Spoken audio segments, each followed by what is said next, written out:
Hello, hockey skaters and goalies around the world, and welcome back to another edition of the Ride to the Rink. It's Lee and Mike here today, and we brought our great friend on, Matt Dumouchelle. Matt has traveled the world far and wide, countries. He's looked at hockey organizations around the world to see what they do well, what they don't do well. He's done a great job with a series called Hockey Factories.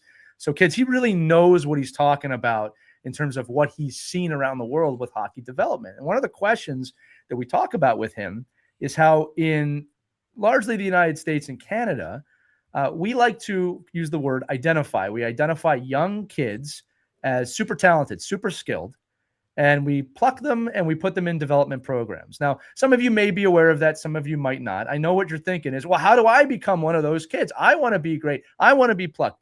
And what we want to talk about is whether you are or not, there's a process that you've got to follow as a hockey player to develop yourself. And just being plucked at 10, 12, 14 years old, while it is an accomplishment in some ways, it's not the end of anything for you if you're passionate and want to pursue the sport. So, Matt, I'm going to throw it to you in terms of that topic, but also how you've seen in other countries that is actually not the case, right? That development is well-rounded, and that if you want to be great at hockey, there's a commitment that has to be taken place there.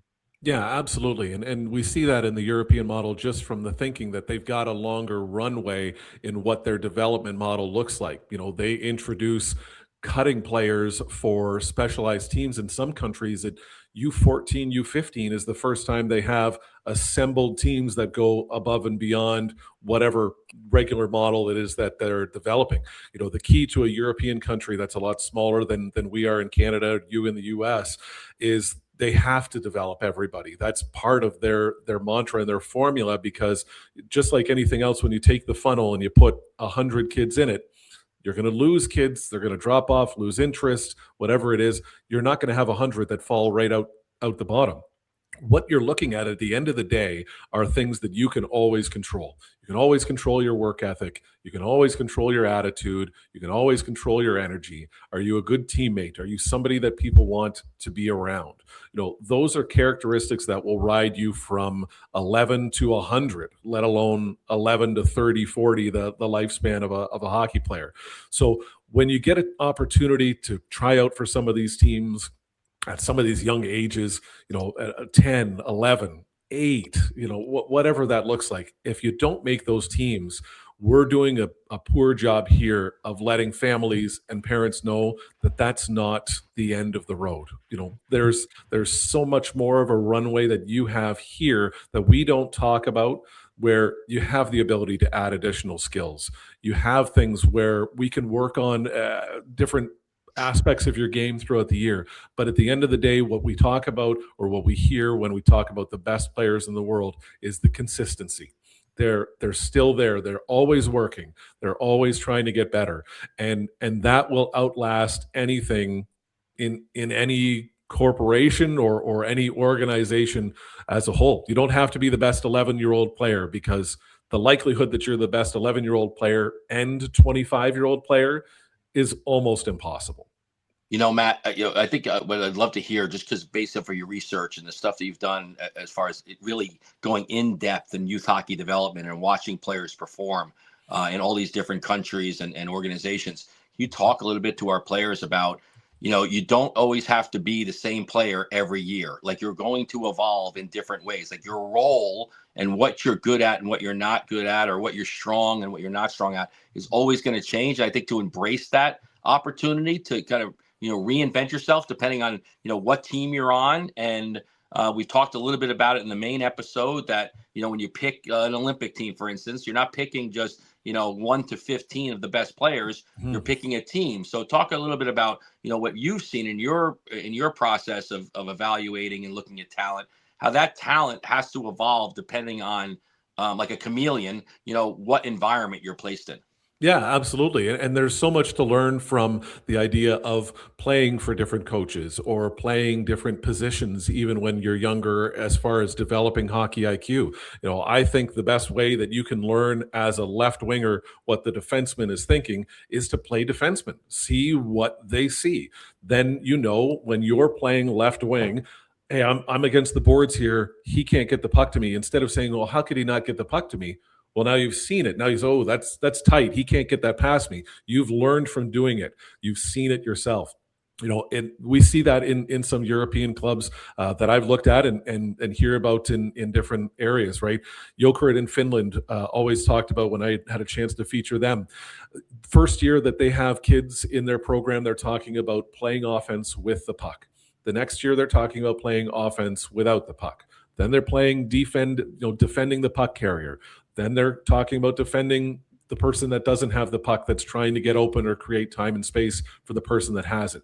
All 4 of those skills are taught in 4 separate years, but they're all going to be valuable skills if down the road you end up being lucky enough to play junior hockey or professional hockey at some level. We all know players, and we see it in the draft every year. We love analyzing NHL drafts or NFL drafts or all of these things. How many 120-point CHL players have you seen that don't make it anywhere as far as getting it to the NHL level because they can score? They got the best shot you've ever seen, but they can't back check, or they don't know, their goalie's got to wear a name tag because they don't know how to go play back in the defensive end. If you get a chance to round yourself out as a player, an exceeding individual skill will never trump an overall player. It will just never happen. It'll be a piece. There's no question about it. You ask any NHL team, we'd all love to have a 40-goal scorer on the roster. But is the 40-goal scorer going to win, end of the day, going to be the reason you win the Stanley Cup? Go back through some of the last Stanley Cup champions. It's just not. I love it, Matt. And, for the kids listening too, just to add on to that, if you want to be the best, right? We use those words. You want to be better. You want to be good. Wherever on the chart it is that you want to get to, there's no way to get there without putting the work in. Mm-hmm. There's no way, right? I know there are kids with some really raw hockey talent. You're born with it, right? You may be listening. I'm telling you, first off, that's wonderful. It's not enough. Mm-hmm. I have seen in my coaching and playing years, I've seen so many kids when I was younger that did not look like they fit in, and they outworked everyone. And by the end of the journey, they were one of the top players on their team, or one of the most, effective players on the team. There is just nothing that you can put aside that's going to make hard work not the answer for you to get in better. And then the other half of this, kids, we're really privileged to have people like Matt on. We have a lot of NHL players on. I don't know any NHL player that's not obsessed with learning. Mm-hmm. Finding any edge they can possibly find to learn to get better. And at their level, not that I'm comparing you with NHL players, I'm talking about their pursuit of knowledge. At their level, there's not much more to learn in the sense of they have most of the top skill sets. They're in the minutia, the smallest itty bits of knowledge, and they are relentless in trying to find that. You can do that at a young age. You can learn that now. You don't have to wait till that's not till you're 16. You can do that at 8. You can do it at 10. If you're listening to the show, you are doing it. Yep, absolutely. Okay? And it doesn't have to be reels on YouTube or Instagram or something like that, because you're not going to see the hard work of a guy back checking and that there's no highlights for that. To talk a different sport real quick, I did some reading on Fernando Mendoza, the quarterback at Indiana. Everybody's in love with the Indiana Hoosiers football program right now. What an incredibly well-spoken kid that you really hope gets the best out of the talent that he has. He was a 4th string quarterback in high school. He transferred went to UCLA because he was a COVID kid. He was a 2.5-star recruit. He got one offer. He went to Cal. He goes through. He gets to Indiana. He just won the Heisman. He might go 1st overall in the draft. Lord knows where it's coming. But if you told that kid that was the 4th string quarterback in high school he was going to win the Heisman, you'd have to also tell him to wake up, because he'd probably be dreaming. But it's a reality. It happens all the time. So it's not about the year that you're in right now. It's about the progression of the time that you have playing youth hockey. And like you said, Lee, the best way to do that is to learn, is to watch others, is to get better, to educate yourself. And all of that comes from within. I love it, Matt. Kids, that's a lot of golden nuggets in this episode for you. Make sure you take them and apply them. You can do this. I say it every episode. Remember, wherever you're at on your hockey journey, we believe in you. You should too. It's got to come from you. For Mike and Matt, I'm Lee. We'll see you on the next Ride to the Rink. Take care, kids.